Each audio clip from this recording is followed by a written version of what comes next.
right, getting people to start joining in. We're going to give everyone a few more minutes to get a few more people logged in, and then we will kick it off.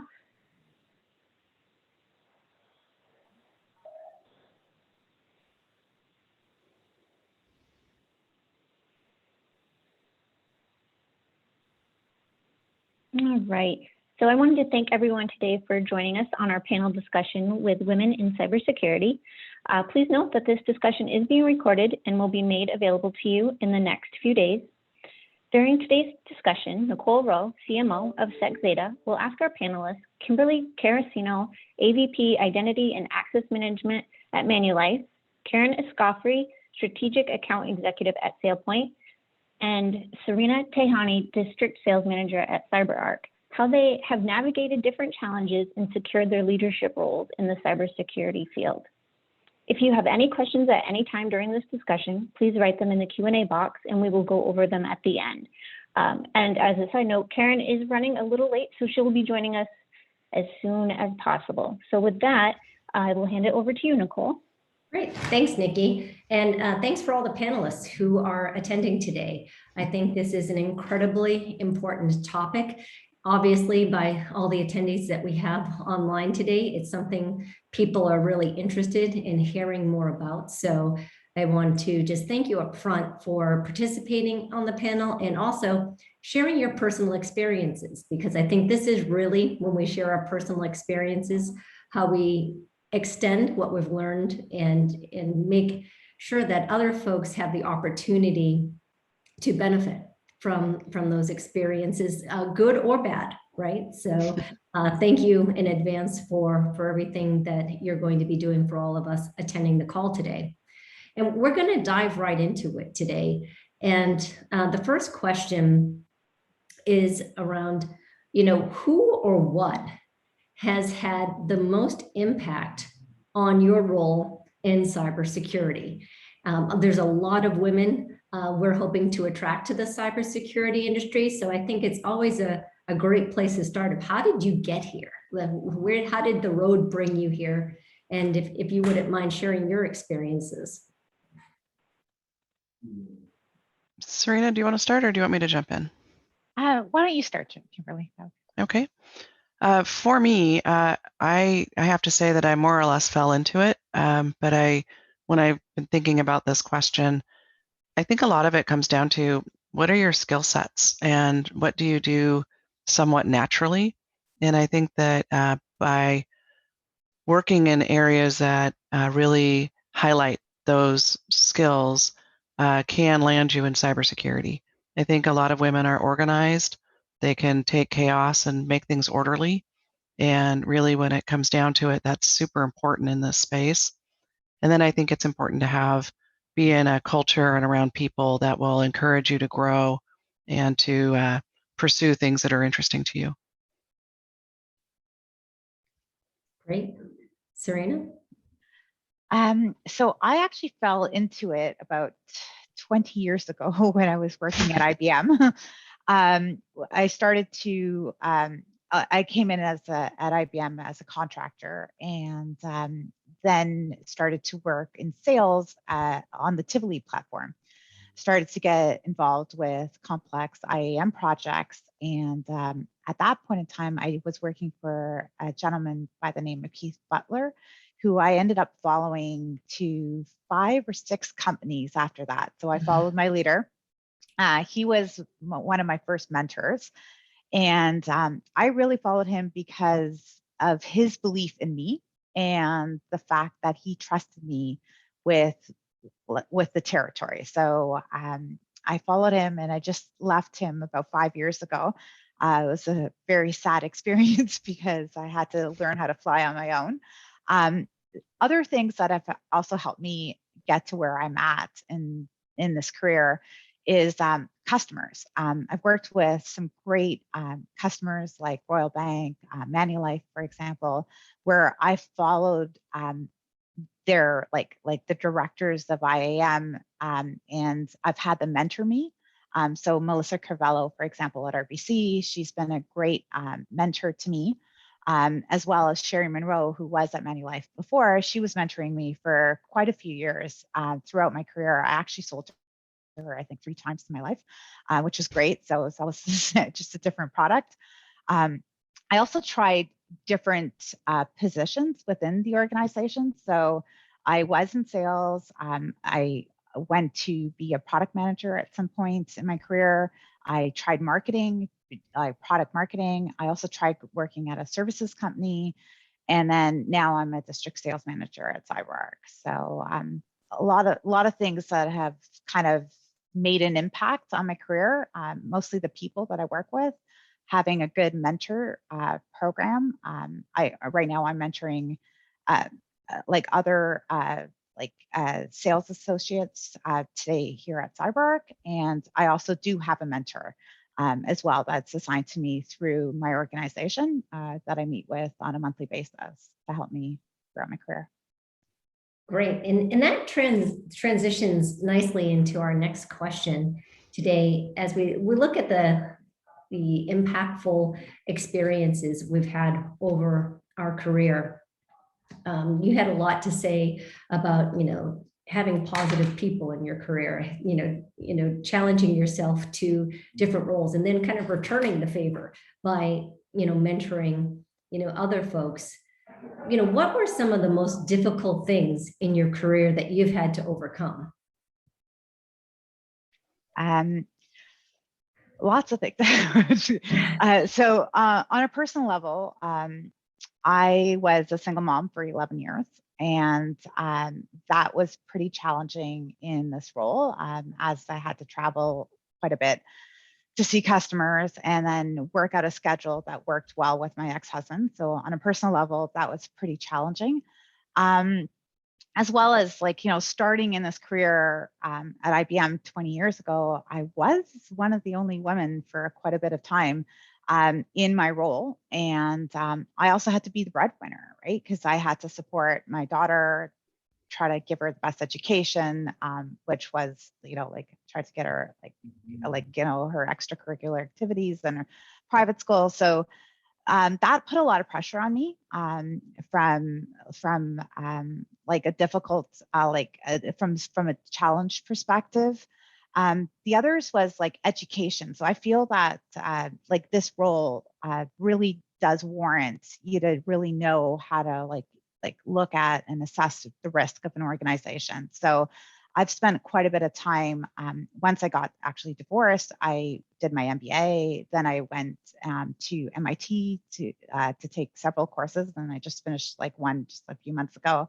So I continue to educate myself to try to get some certifications and qualifications. So I find that to be a little bit challenging because you have to really keep up to date with the threat vectors and with situations, because customers ask you in the meeting, what do you say about SolarWinds, or what do you say about this, right? So you have to really know what's happening in the industry and the trends, and there's a lot of market consolidation. So to keep up with everything on top of your role, I find that a little bit challenging.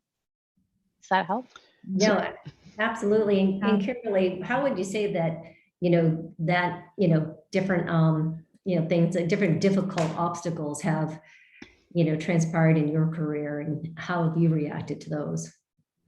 Yeah, and my roles are a little bit different than Serena's because I'm not in sales, so I'm more a practitioner, as a lot of people say, in implementing identity programs. And so I think the one of the harder parts is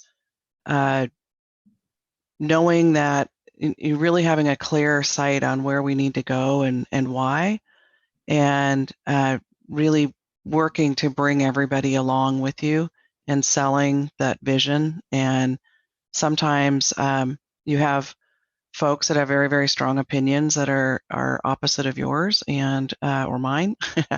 And you're really overcoming that. How do you sell the idea? How do you sell the vision? How do you get people on board? And very often you can have a person that has a louder voice in the room that maybe can, you have to find ways to, just because that person is louder doesn't make them right. And so trying really hard to get your point across in a way that is clear and concise and can win people over. I found one of the early things I learned was that, to be successful, needing to pre-sell, if you will, to people in advance of a meeting and really explain and take the time, take people to coffee, really get the ideas out there so that when those louder voices are occurring, you've already sold your case. You may not win, but you've already had your say. And so that was an early learning for me, but difficult. I mean, it's the politics can be very difficult. Yeah, definitely. I think that those are some really good pieces of advice because, given the topic of this webinar and women in cybersecurity and in particular identity, we're surrounded by men. And sometimes we're surrounded by people who are a lot louder than we are, or maybe have a different communication style than we might have. So, it's really helpful to think through, okay, without getting into a shouting match, without, trying to be someone we're not, how do we, still become effective and be heard? And, I think that that's, something that is always a challenge when you're in a corporate environment where people are trying to advance their own agendas. So I think that that's really important. And it really bleeds into a level of self-confidence, as well. We've heard a lot, I think, not just in the industry, but in general around imposter syndrome, and really feeling that we have the confidence to be in the seats that we're in. And this isn't a gender specific topic necessarily, but I definitely think that the women I've worked with, the women I've spoken with about this, it's something we feel challenged by. Are we good enough to be in this seat? Are we good enough to go for the promotion? Are we good enough to go for the new role? And, I'd like to get your perspectives on how that may have manifested over your career and what, you've done to overcome that, what advice you might be able to give to other folks. Yeah, it's definitely been a constant, thread, I'll say, in my career. There's, I think actually my confidence was higher when I was younger, and then as I've gone through, I've gotten beaten up enough that sort of, makes you question and doubt. But the reality is that there is always somebody who is smarter, prettier, faster, has more money, whatever you want to say, out there. But that doesn't mean that you're not, as capable or as good or, what have you. I also think that as women, we doubt ourselves more. I don't quite know why that is, but I think we do. And I think men tend to give themselves a lot more, permission to, to reach for it, if you will. And so for me, there's some things that I say to myself all the time, like, if not me, then who? So why not? Why not me? And then I do think, echoing on what Serena said, is, doing the homework, gaining the confidence through knowledge, so that you feel comfortable in a room with other folks. And I think it's also really working on that confidence and paying attention to what's chipping away at your confidence, and remove those elements from your life, and that's professional or personal or what have you. But and be around people that do make you feel good, that make you, that are rooting for you and supporting you. And I do really think that when you have those moments of self-doubt, stop and ask why. And really, if you can understand the why, then hopefully you don't experience it again. Yeah, that's great. Serena, you want to pick up the torch there and keep pulling on that thread? Yeah, like, I mean, that women Yeah, like I believe that women do hold themselves to a very different standard, or at least I know for myself I do. I have also like an issue with like, accepting compliments, or like, being able to vocalize like my wins, or like I've always been told, like, by my parents and my family and friends, like, always be humble and be grateful. So don't go out there and boast. And sometimes if you're not doing that and you're keeping quiet, you are easily overlooked, right?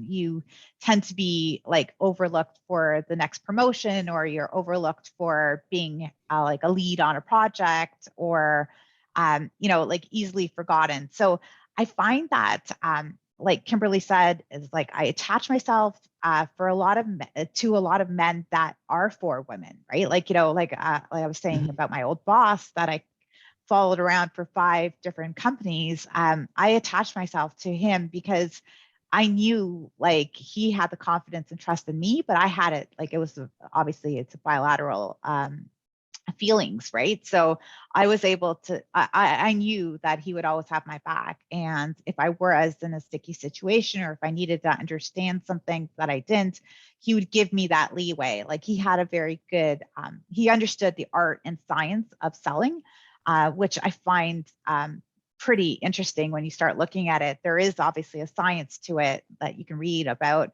And then there's the flair. And so how do you build those business cases so that you could stand on your own? So it's like, how do you prove the value of what you're doing and what you're bringing to an organization, and how can you stand behind it? So he really taught me that. So finding those type of people within my life has really helped me.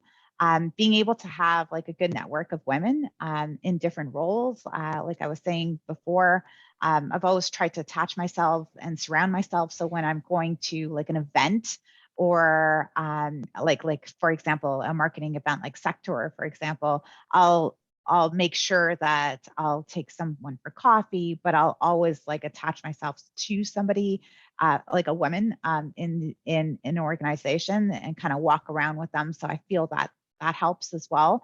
And then like from like applying for positions, I do hold myself to a standard, and I do try to make sure I have all the qualifications, where I've seen like, other people apply with not having all those accreditations. And I've had those issues where like, I've missed opportunities because I've not taken the leap of faith. So I've seen that as well from an imposter perspective. I feel that if I don't meet all the criteria, I will not apply, right? So that's a little different than like what Kimberly was saying, for example.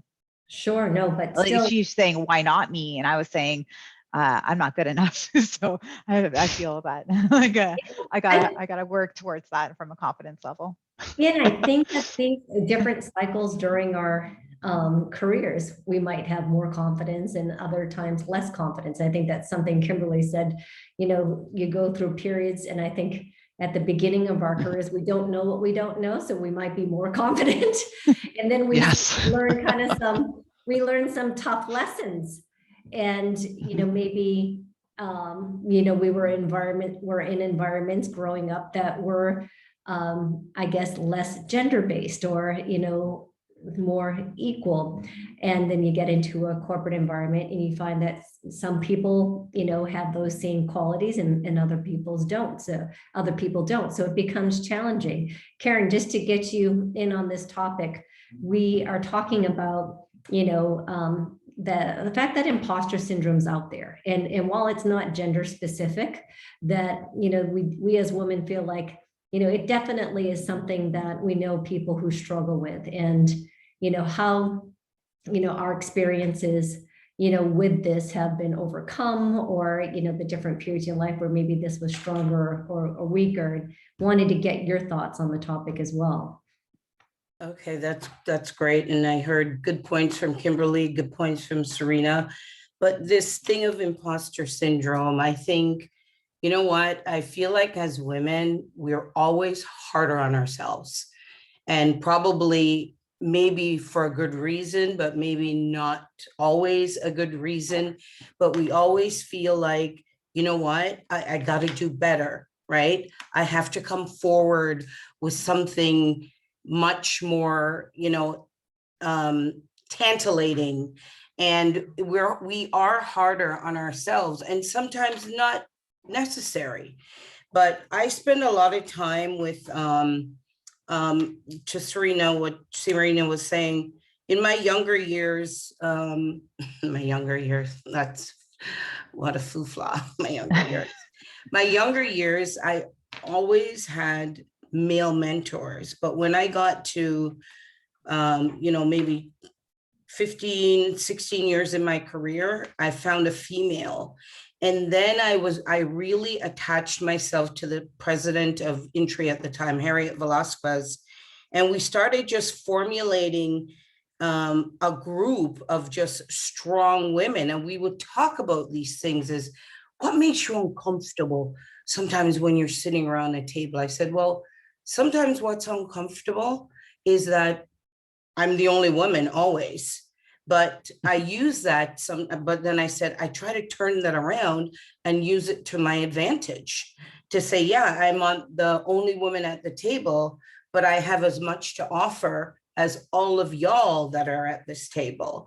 And to be able to, I guess, I'm going to say, project that, security versus insecurity, and pulling from a lot of strong women, like you surround yourself with folks that you feel are strong and stronger than you. So you kind of, you sometimes you take a little snippet from everybody that you know and make it your own. And then you become that, that strength. I really want to say that powerhouse, really, because, in certain areas, guys, we are the powerhouse, right? And we got to play that part, and we have to own it, right? We can't always be, and I'm not always down on myself. If, you know what, I look at myself and I say, I'm at this table because I deserve to be at this table, right? I did my homework and I did all of my learnings, and I deserve to be here just as much as you deserve to be here, whether it be another male or another female. But I just feel like we're always going that extra mile to, make ourselves better, because we feel like, oh, am I doing the best that I can do? Is somebody going to second guess me? So we kind of put that much more into it. But typically, what does that do? It makes us come prepared. Yeah. Right. Because I mean, some, males, they're, we have the shooter types, right? They just come to the party, right? They just come, but are they prepared? 100%. Right. And I guarantee you, no woman is going to come to the party unprepared, right? Because we spend that time being prepared.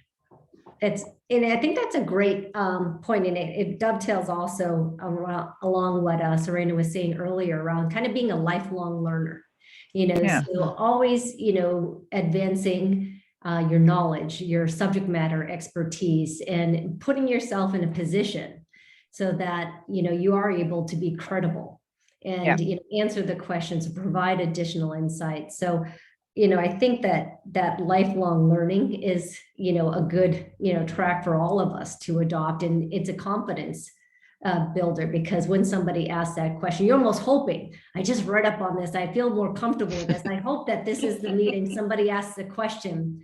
But we had a great, speaking of question from one of the attendees online today. And the question is, can you talk about getting better at saying no in a professional setting? Obviously, there's a time and place for this, but I feel like I'm sometimes prone to taking on more than I can handle to prove myself, almost to get that credibility, right? So, if we could, just take a look at this, and I think that this is probably something we've all kind of felt like, we're not in a position to say no, because we'd lose credibility. Kimberly, you're shaking your head. Maybe you can, so I've been actually thinking about this a lot. I took on this new job at Manulife, and one of the things that I, have struggled with in my past is taking too much on, but not necessarily because I felt if I didn't, it would be kind of a negative. I think there's been points in my life that's true, but some of the work is just so interesting. I want to do it all. But the reality is that there's only so many hours in the day, and that trying to do it all burns you out, and then you're not successful. So it's, what's the quality of work you can do? I think that in the case of saying no, I think there's ways, I think you have to take a pause and say, take that break for yourself and say, let me consider it, and not have that immediate knee-jerk response. And then really think about it. Is this something that is going to give you something that grows you in your career and you can take with you somewhere else?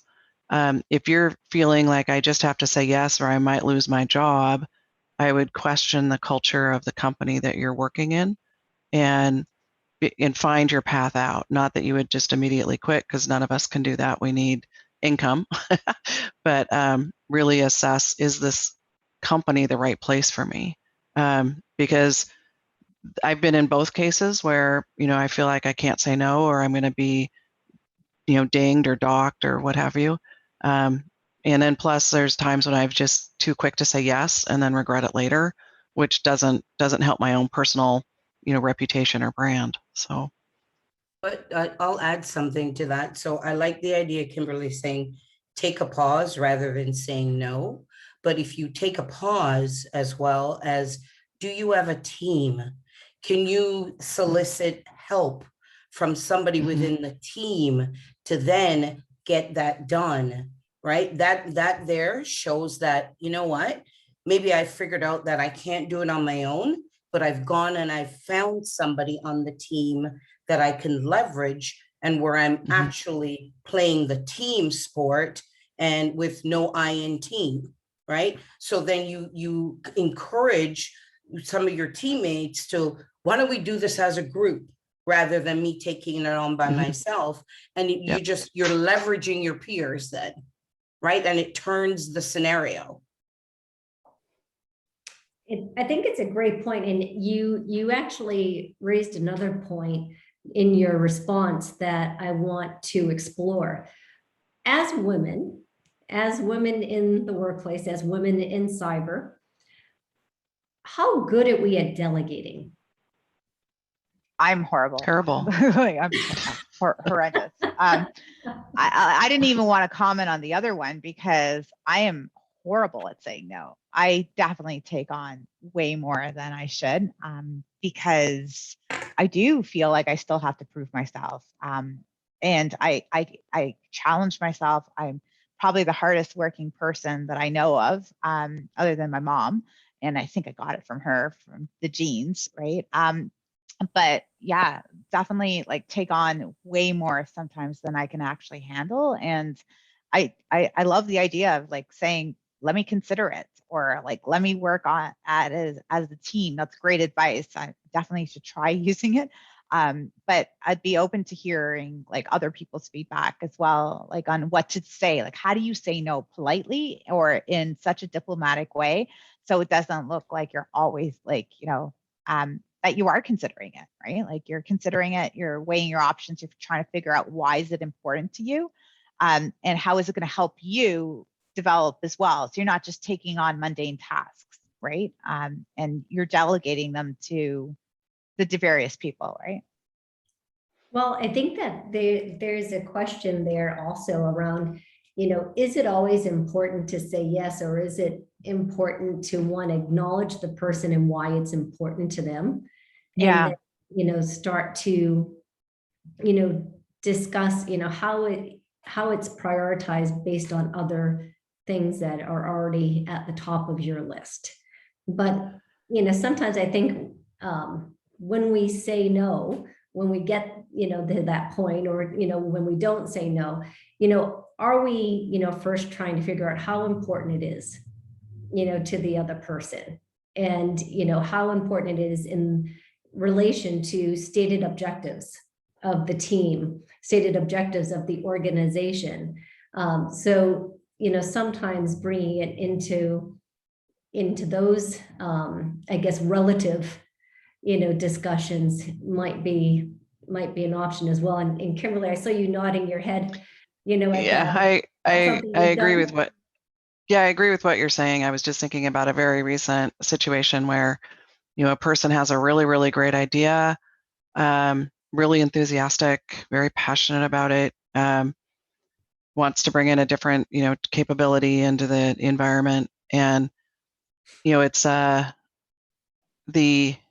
assumption is that we're all just going to take it. And it's like, well, what's the business problem we're trying to solve? Where does it fit in priority? Do the teams that need to support it have the capacity? Do we know where this aligns in our strategy and overall vision? How do the other, audit and compliance and standards, how does everything else apply to this?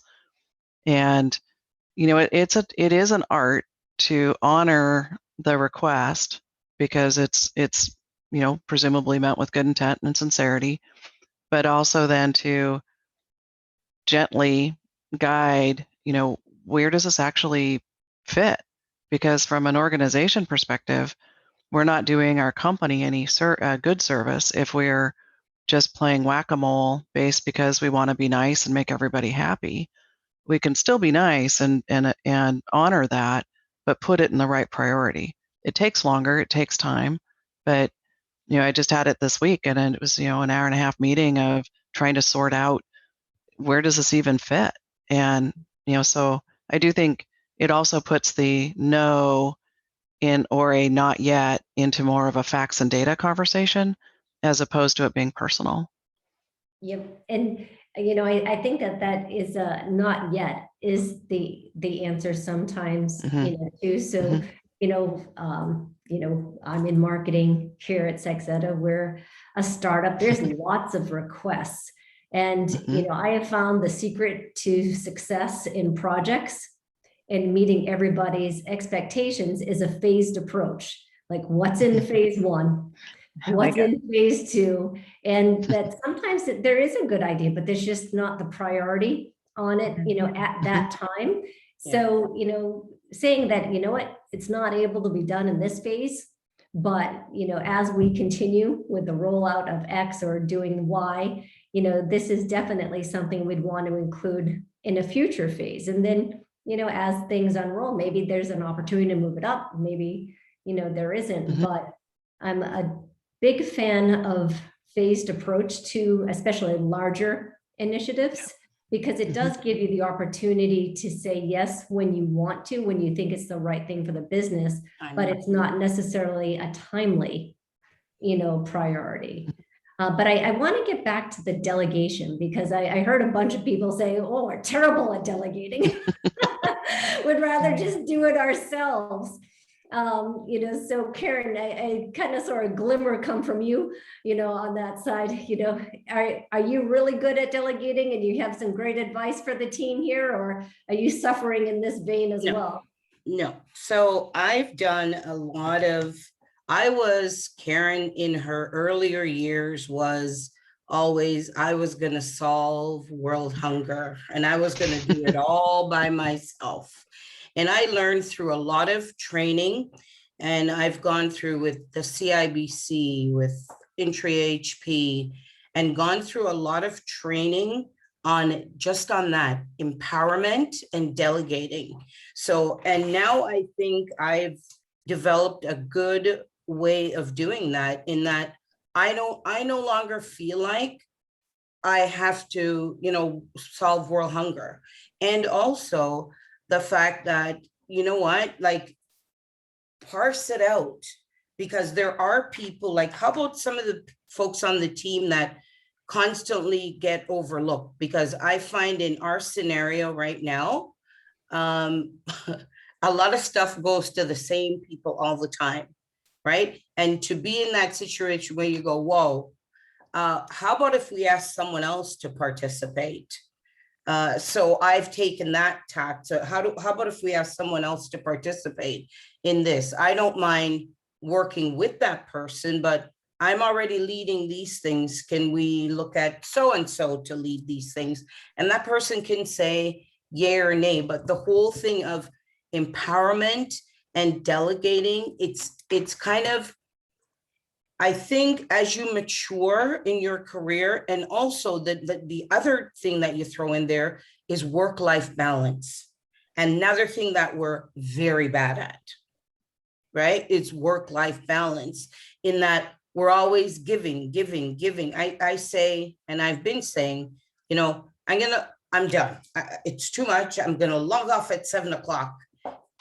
And then at 9 o'clock, I'm there and I'll send an email and it'll be to somebody that I've sent and say, I thought you were done at 7 o'clock.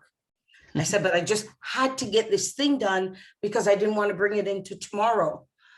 Right? So it's like, I believe that delegating, empowerment, work-life balance, it's an art that you have to learn, because we are more inclined to say, I want to do everything, I want to solve every problem, but is that really a reality? Can we really do all of that and really be successful? Well, the other thing though is that the other side of it is that we're setting a bad example for our teams, and we're perpetuating the work all hours and be stressed out and burn yourself out and everything else. And as leaders, we need to be examples. And so, it's important that, we're communicating that.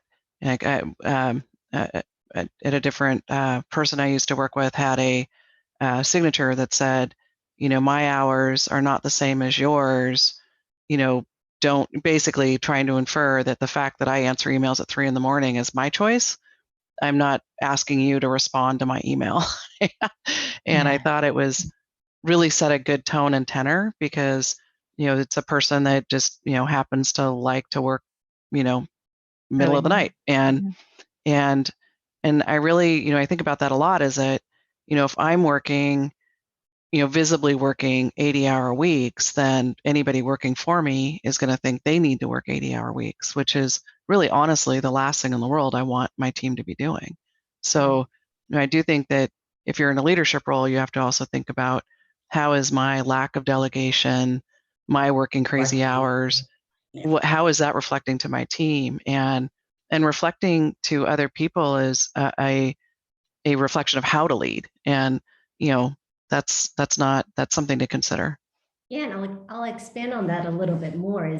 Are we undermining our teams when we do Can that? be. Are we communicating that we don't have confidence in them and their ability to deliver? Yep. So in addition to taking on too much work, in addition to setting, a bad example of like how many hours should be worked and putting pressure on people maybe to feel like they need to be working, crazy hours as well. Are we undermining the confidence of the people who work for us as well? Yeah, so I would say yes. Sure. Yeah, something to consider, because sometimes in an effort to protect them or to shield them from more work, taking on stuff and taking on things that they may actually say, hey, that's kind of my role. Why is she doing that? Does she not think I can do it? So, there's an element of that, sometimes I find myself doing the same thing. I have to pause and I'm like, should I just try to do it? I'm looking at the email, I'm up, how is that being viewed, by the people who, work for us as well.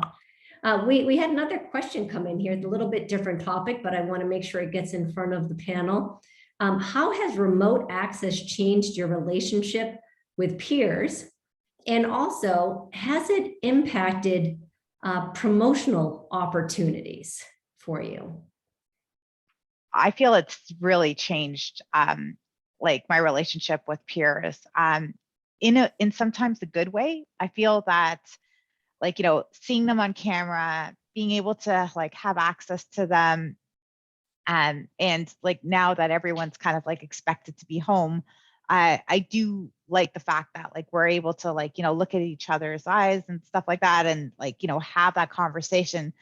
What's been a little challenging is the fact that we have like 2 monitors, sometimes 3 monitors, and like, a notebook. And I feel that we've got a little bit of ADHD going on, like, or like ADD, like where like, you'll get like a little pop-up that comes up when you're having your one-on-one, or you'll see like a text and then you'll see an email come through. And it feels like you're not always giving 100% attention to the person that you would have if you had gone for lunch with them, right? But I feel like you can get more done in the sense with remote access, because like now they're like 25-minute increments. What I've done is I've turned around my my camera like for meetings, one-on-one meetings, so that nothing like interferes or interrupts the conversation flow. So I give it my 100%, but I had to learn that. Like I wasn't doing a great job at the beginning, and I learned that through a few one-on-ones where I noticed I'm not giving that person that 100% attention. I'm not concentrating on what they're saying. I'm getting too many pop-ups and blocking it. And so I feel like it's kind of weird, like, getting ready and being on camera every single day. But I like the fact that like you can be almost everywhere. Like, so we've got like, like the Vancouver location. I can see that person where I would normally not be doing that. I would be on the phone call or I would be on a WebEx. And most of the time before COVID, we were not turning on our cameras, or at least I hadn't ever turned on my camera. I didn't even know like the webcam was actually on my laptop before. So from a promotional opportunities perspective, I feel like we've hired a lot at CyberArk. Like a lot of people, I've also seen a lot of churn too, right? A lot of people have gone to other organizations just to try it out, just because now it's opened up the kimono to, it doesn't matter where you live. You could be anywhere in Canada and still apply for that job. Whereas before it would be probably location based, like Toronto, Calgary, or Vancouver. So I feel that we've like hired people from like, even small little towns where normally we would have never considered them. And we're getting a lot more candidates with a lot more qualifications. So I've seen that. Promotional, I don't know the answer really, because we haven't done that many promotions of the open like headcounts. So we actually have been doing some. I was really surprised. I'm new at Manulife, but I've been really impressed at the care and concern for people being in the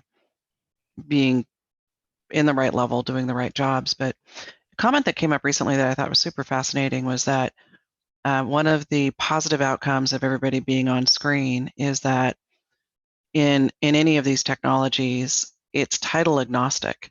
I mean, you don't have, your CEO doesn't get a bigger box than, an individual contributor, right? So the voices and the visual is all equal and has, leveled that playing field. And what the feedback was from one of our executives was that everybody seems to be more comfortable sharing and talking. Whereas when you're in like a conference room and you're conscious of people's titles, people will not be as open. But because there isn't like a visible anything to indicate it, people are more open and sharing. And so I think that's exposing people to their leaders, and just hopefully by that exposure, it would lead to career advancement. It definitely takes away the who's sitting next to who at the table. And I think that, COVID bad, but I think COVID has taught us a lot. It's opened up our mindsets a lot. And even I find in our company, the caring for people starting from our CEO down is tremendous. Like so much concern about mental health, people not being able to go out and just being on screen. And the concern is just amazing. And it's genuine because we talk about it on, quarterly calls. We have our people officer that they came in with, okay, guys, every Tuesdays and Thursdays for the first 2 hours of the morning, everybody shut down. I want you guys to take some me time. So Wow. organizations have really opened up to this, and really the culture of caring has come out large to me. I mean, in people leaving, we're seeing a lot of people coming and going. We've hired a ton of people. Now we're seeing where people are moving around. I mean, the executive recruiters right now are having a heyday, because the amount of organizations that have now, they're deciding that they're going to change based on COVID, because, hey, so, you know, this worked. Why do I need to have an office space? Why don't I just put everybody remote? Some people like that, other people not so much. So you have to put that into consideration again. But I mean, COVID has taught us really how to pivot. And I think, you know, as a world, we've had no choice but to embrace that. And some people have really, really embraced it. It's, you know, being on camera. Like I remember at the beginning, I started to say, okay, my meeting's not starting till everybody's cameras open up. Because you can see me, I need to see you. I need to see people, you know, and people, they would laugh, but they go, okay, Karen, you're right. Okay, I'll let you see me. And then there's also people that you never met and you want to meet them. I want to see your face. Okay, LinkedIn is one thing, but I'd like to get that, you know, that touchy feeling of you. And so for, you know, COVID, I think it's done a lot of good things, not from a health perspective, but from all these other, you know, facets. I think we've learned a lot. COVID has made us more aware and more willing to try things. I think that's a definite point. We've definitely been forced to get out of kind of the regular, ordinary, day-to-day, pre-existing way of doing things. And we actually had another question that came in, and I think that it actually has a lot to do with how COVID has changed things also. And this was a topic at an event I was at yesterday, which is sometimes those folks who are now working from home, they find they're working a lot more hours, right? You know, they don't have those clean divisions between, you know, work and home life. And, you know, this question centers around, you know, work-life balance and, you know, really maintaining that while maybe others around you, you know, are, you know, putting in those, you know, extra hours and, you know, logging on earlier and logging off later, it's a general question, but, you know, how do people, you know, set the tone that's right for them and the schedule that's right for them without feeling guilty about, you know, maybe the unique needs of their schedule versus what somebody else's unique needs are? Because like you said earlier, Karen, you know, sometimes you're like, I just need to get this one thing done. If I get this one more thing done, then I'm going to actually be able to put my brain to rest tonight and enjoy my dinner, enjoy my family, enjoy my friends, but I won't be able to do that. So everybody has their own unique needs, but how do you not feel guilty when you're trying to uphold, you know, what the organization has set for hours? I block my calendar personally. Like I block it at lunch. I block it when my daughter comes back home for an hour, so that I can at least spend like, you know, a good hour with her. I do work a lot of hours personally. I try to balance health as well. So I have the Peloton that's right here. And I like, if it's a call that I don't really have to say much on, I'll go on the Peloton while I'm working. And so like I try to balance it that way. Personally, I don't know if it always works, but at least the hour that I spend with my daughter, I find it extremely valuable. And I would have probably not done that before. I do block out 1 hour at lunch just to either catch up or actually sit down and just take a breather. Like either I'll eat or I'll just like, you know, take a book or I'll catch up on something. But I try not to be on the phone 24/7 because it does take a toll on you. Sure. Absolutely. I find also that, you know, we don't know what's happening in other people's lives. And I think we wrongly assume that, you know, make assumptions. And so what I have found to be really super gratifying and helpful is, you know, understanding, you know, what relieving that guilt for others, to say it directly, is that, so if someone needs to, like yesterday, one of my team members, their furnace went out. So, you know, he was kind of, you know, his comment was, you know, I think I may need to, you know, reschedule our one-on-one because I need to deal with my furnace. And my response was, yes, go deal with your furnace. And I think that if we are more of a community to, and feel and give people, you know, that trusted environment where it's not going to be taken negatively. And so we're all sort of collectively working together.